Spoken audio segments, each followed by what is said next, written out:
Welcome to JioSh URL, your trusted platform for sharing and accessing links. We believe in maintaining a safe and secure environment for all our users.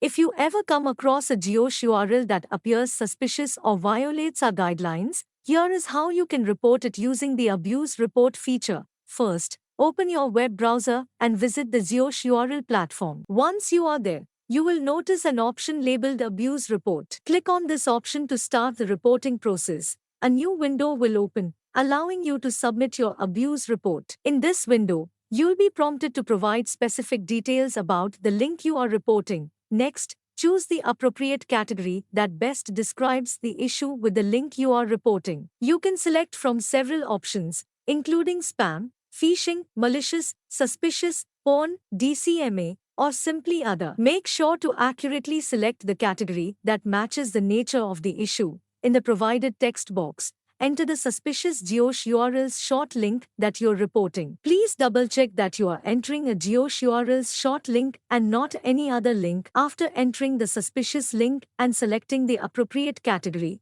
click the Submit button to send your abuse report to our system. Once you have submitted the report, you will receive a confirmation message. Rest assured that your report will be sent to our administrators for review, and appropriate actions will be taken if necessary. Your efforts help us keep JioSh URL a safe place for all users. Thank you for being a responsible member of the JioSh URL community.